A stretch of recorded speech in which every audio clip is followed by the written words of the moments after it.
anterior hablamos del final de la monarquía en Inglaterra. Acuérdense que esto pasa 100 años antes de la Revolución Francesa, pero ya el descontento popular contra la monarquía está en toda Europa.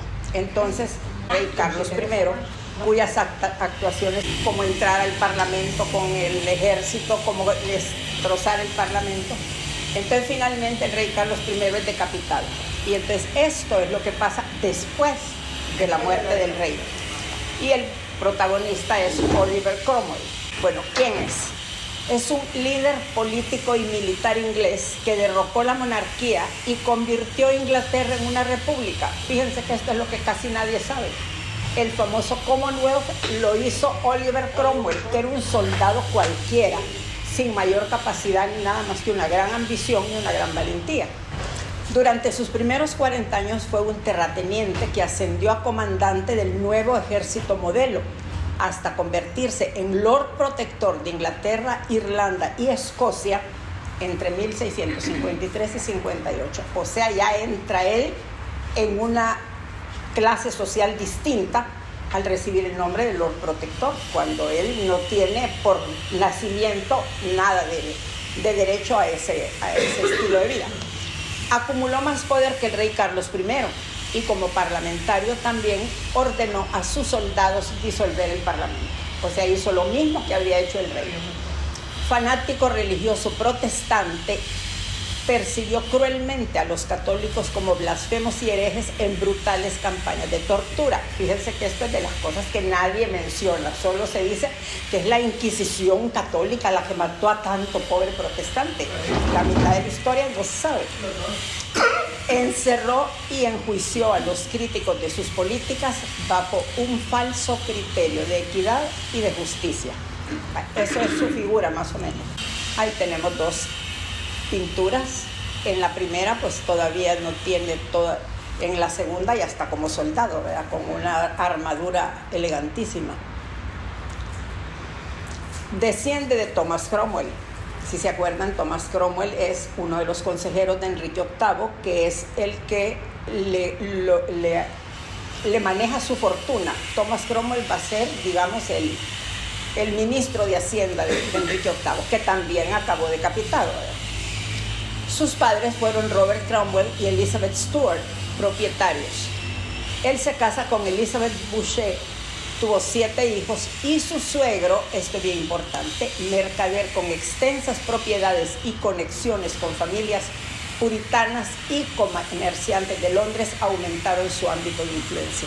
Fíjense que en este siglo es cuando aparece esa nueva clase social que se llama la burguesía, que es los que han sido comerciantes, que en la Edad Media no podían vivir dentro de los límites de la ciudad y entonces vivían afuera, pero fueron los que se hicieron ricos porque son los que comienzan con nuevas industrias. Ahí empiezan los gremios, los actuales sindicatos, entonces gente de muchísimo dinero y de mucha influencia. Cursó estudios en Sidney Sussex College de Cambridge. Tras una depresión causada por peleas con los vecinos, tiene una crisis espiritual y se traslada a Londres. Y es llamado a pertenecer a la congregación de los primeros mandos puritanos. Su fuerza como jefe militar radicaba más en su habilidad para liderar y entrenar hombres que en su fuerza moral. O sea que es un líder desde todo punto de vista. Ahí está su mamá. ¿Cómo llega a ser miembro del Parlamento? Es elegido diputado en la Cámara de los Comunes. Su participación tiene muy poca trascendencia porque la única intervención que tuvo contra un obispo no fue aceptada. Pero se relaciona con aristócratas interesados en una reforma religiosa puritana, o sea que ya no le parece el anglicanismo heredado de Enrique VIII. Reclutó un escuadrón de caballería para interceptar un cargamento de plata destinado a apoyar al rey. Adquiere experiencia militar en las batallas del ejército del Parlamento, pero el conde de Manchester lo acusa de reclutar gente de baja condición en el ejército. Y esta es su respuesta al conde de Manchester: prefiero un capitán vestido con ropa humilde que sepa por lo que lucha y ame lo que sabe, antes que un gentilhombre que no es más que eso. Si se eligen hombres humildes y temerosos de Dios, los honestos los seguirán. Esa es su contestación al conde de Manchester. En 1647, las dos cámaras están divididas por el tema de Carlos I. La mayoría intentaba un acuerdo que liquidara monetariamente y licenciara al ejército de Escocia y al nuevo ejército modelo. Restablecer al rey a cambio de una posición presbiteriana del país según el modelo escocés. Fíjense que siempre hay una mezcla del asunto político con lo religioso. Ahí están ellos, el anglicanismo y con su puritanismo. Cromwell se opone como defensor de la libertad de conciencia, pues ese modelo solo reemplazaría la jerarquía autoritaria inglesa. Ellos mismos pusieron una jerarquía autoritaria con el rey como cabeza de la iglesia, pero ahora ya no les parece. Ya tiene que hacer de otro modo. Un escuadrón mandado por el corneta George Joyce sacó al rey de la prisión, donde lo encarceló el parlamento. Ahora, piensen que un corneta es alguien de nivel bien bajo en el ejército. Lo único que sabe hacer es tocar la corneta para despertarse, para acostarse, para retirada y todo eso, ¿verdad? Una reunión de Joyce con Cromwell días antes trajo sospechas sobre su participación en el asunto, pero no hubo pruebas que lo demostraran. Cromwell está con el parlamento o con el rey, o sea que está jugando a dos aguas, en otras palabras. Más pintura, yo no sé por qué había tanta pintura de Cromwell. Oliver Cromwell, instrumento de Dios. Durante 1684, sus cartas al ejército y al parlamento están llenas de citas bíblicas, proféticas y salmos relacionados con el momento, concluyendo que Dios mismo hablaba a través de la fe de Cromwell contra el rey y el parlamento como autoridades legales. Para el providencialismo de Cromwell, el instrumento elegido por Dios era el ejército y él su instrumento, siendo derrotas y victorias manifestaciones de la voluntad divina. Entonces, hacerle creer al pueblo que él está actuando como un instrumento de Dios. ¡Qué tremendo! ¡Qué engaño, digamos! Las negociaciones con el rey fueron interrumpidas por los militares y el resto del parlamento acordó una acusación de traición y un juicio para condenar a muerte al rey Carlos I. El rey Carlos I es el primer monarca legítimo en ser decapitado públicamente. María Estuardo, su abuela, fue ejecutada en privado. Fue ejecutada María Estuardo adentro de un castillo y solo con la presencia de altos dignatarios del gobierno inglés. La familia de Oliver Cromwell, ahí están todos juntitos. Pobre mamá. La campaña de Irlanda. Cromwell ve a Irlanda como una amenaza por ser católica y por considerarse independiente, no como una provincia de Inglaterra. Fíjense desde cuándo viene el asunto de Irlanda. Sí, la campaña duró 9 meses y fueron masacradas miles de personas civiles y religiosas por el nuevo ejército modelo. Fíjense que se llama ejército modelo porque es el de Cromwell, no el que la ha fundado. Cromwell y su bando parlamentario consideran a los católicos irlandeses como enemigos salvajes e infernales, por lo que las masacres de sus tropas eran un justo juicio de Dios sobre los bárbaros cuyas manos están llenas de sangre inocente. Odiaba a la Iglesia Católica por considerar que negaba la primacía de Inglaterra a favor de la autoridad papal, culpándola de las guerras contra los protestantes de Europa. Carta a los obispos. Sois el anticristo y en breve todos tendréis sangre que beber. Odia a la Iglesia Católica porque niega la primacía de Inglaterra, pero después Inglaterra se subdivide y los protestantes de Europa se subdividen en miles de cosas y la Iglesia Católica sigue siendo la misma, ¿verdad? Con más o menos defectos, más o menos cosas, pero hay una obediencia al Papa universal. Y en los cristianos uno puede dividir en dos bandos. De este lado los católicos, que obedecemos al Papa, y del otro lado todas las otras denominaciones que cada uno se puede subdividir en el momento en que le dé la gana. La guerra en Irlanda supuso la muerte o exilio de cerca de 1/3 de la población mayoritariamente católica. El acta de colonización de Irlanda prohibió la práctica pública del rito católico confiscación de bienes y entrega de sus tierras a colonos ingleses. Fíjense que eran tierras irlandesas para colonos ingleses. Portó a trabajadores ingleses a la isla caribeña irlandeses a la isla caribeña de Barbados. ¿Se imaginan en ese tiempo cómo sería Barbados, por amor de Dios? Los clérigos católicos fueron capturados y ejecutados. No me meto con la conciencia de ningún hombre, pero si libertad de conciencia es libertad de celebrar misa, esta no será permitida por la autoridad del Parlamento. Y entonces a ver qué es libertad de conciencia. La campaña de Escocia.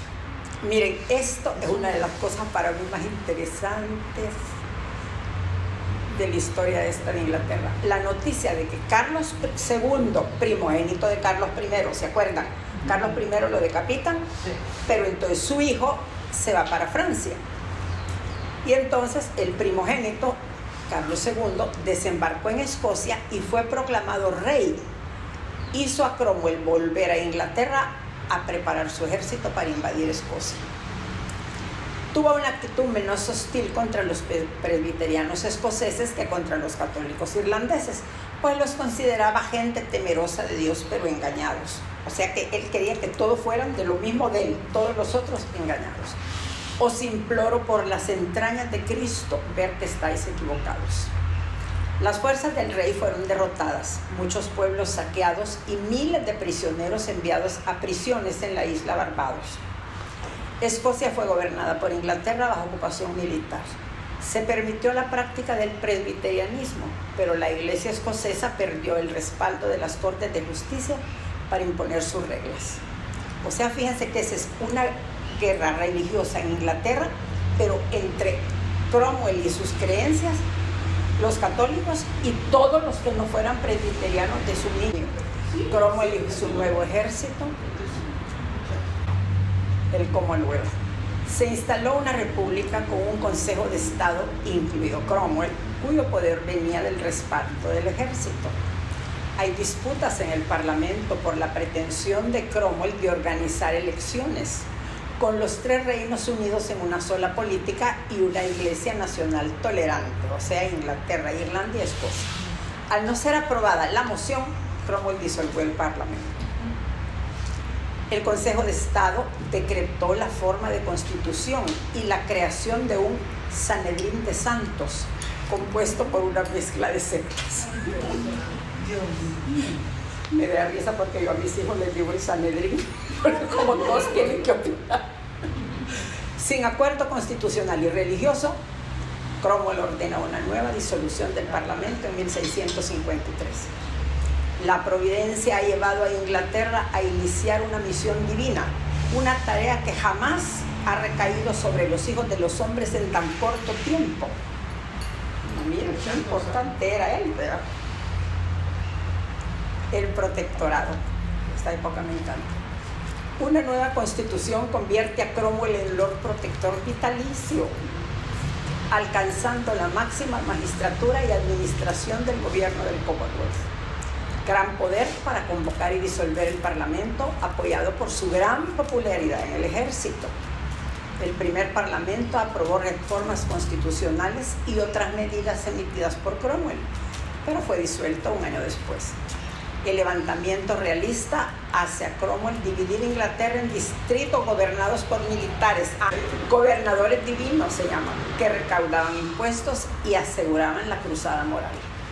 Funcionarios sin experiencia, puritanos radicales, desplazaron a los generales por considerarlos amenazas a su tarea reformista. Ahí está como Lord Protector, pero todavía falta. Entronización del Lord Protector. Por reforma constitucional en 1657, el Parlamento ofrece la corona a Cromwell, tras serio debate por ser él quien abolió la monarquía, aunque consideró que aceptándola el gobierno ganaría estabilidad. La providencia me habló en contra. No destruirás Jericó de nuevo, no restablecerás lo que la providencia destruye. La ceremonia en el Palacio de Westminster, en el trono de San Eduardo I, trasladado a la abadía, imitando una coronación con los símbolos y ceremonias: capa púrpura con armiño, espada y cetro. sin corona ni orbe, pero con poder para designar herederos. Sus nuevos derechos y poderes son redactados en humilde petición y consejo, llamándose a sí mismo condestable y guardián. La guerra con los Países Bajos. Pensemos que los Países Bajos son el enclave comercial más importante de Europa en ese momento. Los Países Bajos defendían el libre tránsito marítimo y comercial por ser el mercado más importante de productos traídos de sus colonias en Asia y África. Acuérdense que Holanda ha colonizado la mayor parte de África. Especias, telas y diamantes que vendían a los países de Europa. Cromwell promulga una carta de navegación que prohibía importar productos extranjeros que no procedieran de su país de origen. O sea que si querían seda de Asia, tenían que venir directamente y no a través de Holanda. Al triunfar, Inglaterra impone la obligación de saludar el pabellón inglés en el Canal de la Mancha, pagar impuestos por pescar en aguas inglesas, el derecho de Inglaterra a visitar sus barcos y la exclusión de los miembros de la familia Orange de cargos públicos. Acuérdense que la familia Orange... ¿Ah? Adiós los franceses. Sí, adiós. Chao. Pero la familia Orange, acuérdense que es la que gobierna los Países Bajos después de que se separaron de España. Pero esto va a ser bien importante. Sin embargo, este es un salto en el tiempo. Algunos años después, el príncipe Guillermo de Orange se casa con la reina María. Vaya, después vamos a ver esto, porque después de que se termina el periodo de Cromwell, queda Carlos II, pero Carlos II es católico porque su mamá era francesa. Entonces, lo combaten de todos lados y él tiene 2 hijas, Ana, María y Ana. Entonces estas niñas desde chiquitas son educadas protestantes y por eso es que a María la casan con un príncipe que sea 100% protestante, que es Guillermo de Orange, pero Orange es bien ambicioso, entonces él se niega rotundamente a ser príncipe consorte y exige que su reinado se llame de William and Mary. Por eso es que en Estados Unidos existe el college que se llama William and Mary, porque es el único caso en la historia de Inglaterra que un reinado no es de una persona, sino de 2. William and Mary. La guerra contra España.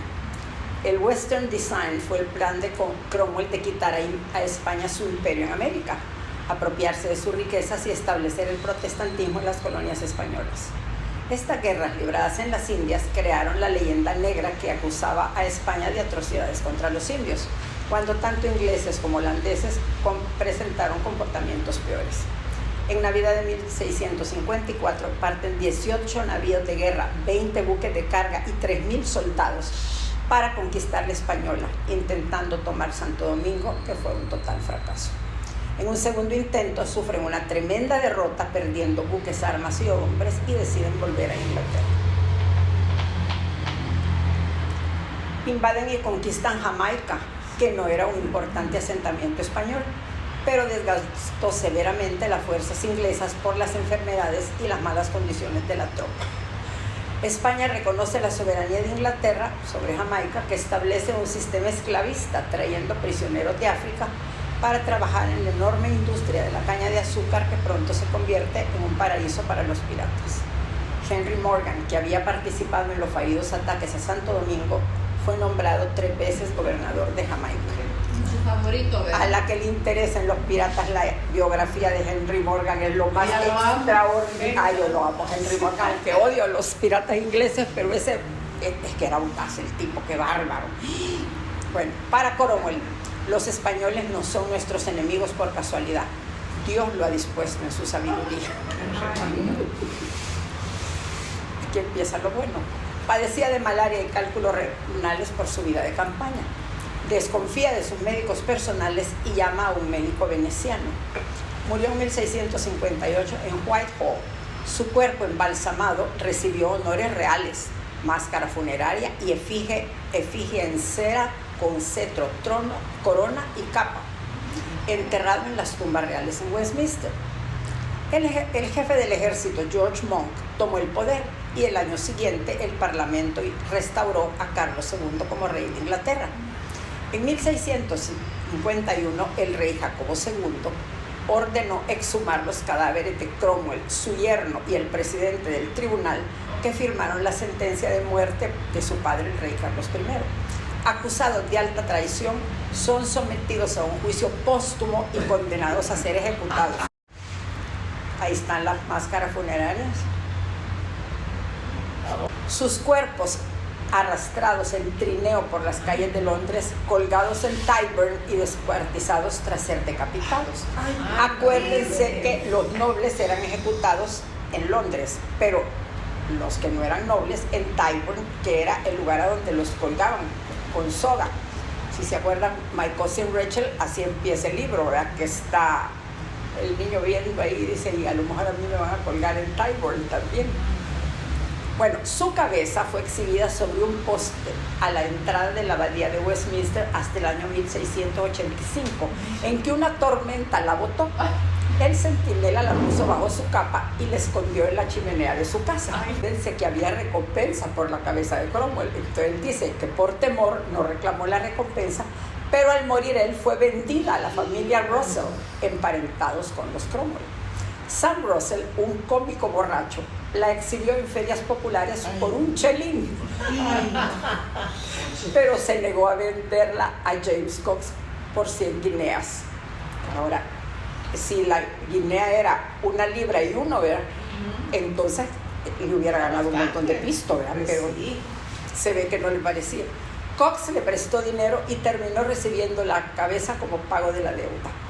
Fue ofrecida al rector del Sidney Sussex College, alma mater de Cromwell, pero él no se mostró interesado.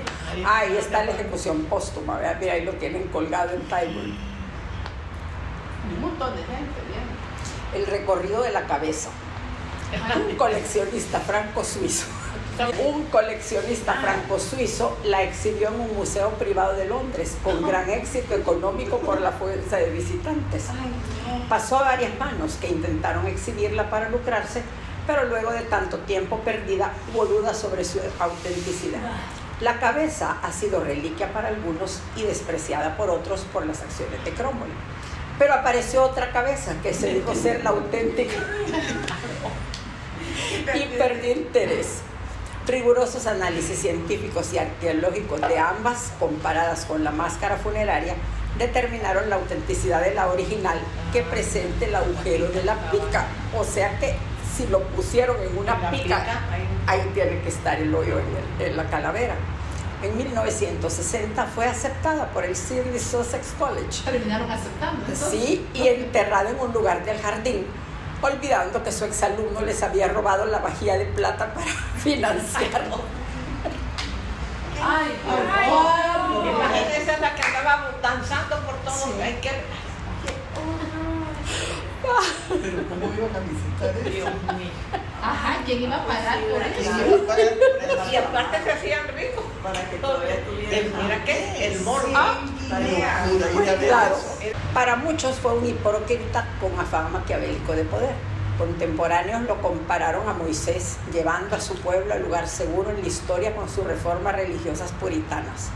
Fue un valiente mal hombre, subió al poder, bad hombres, como dice, subió al poder por su maldad y crueldad, no solo por su espíritu y energía. Héroe en batallas entre el bien y el mal, para restaurar la moralidad prohibió celebraciones navideñas para meditar sobre Cristo.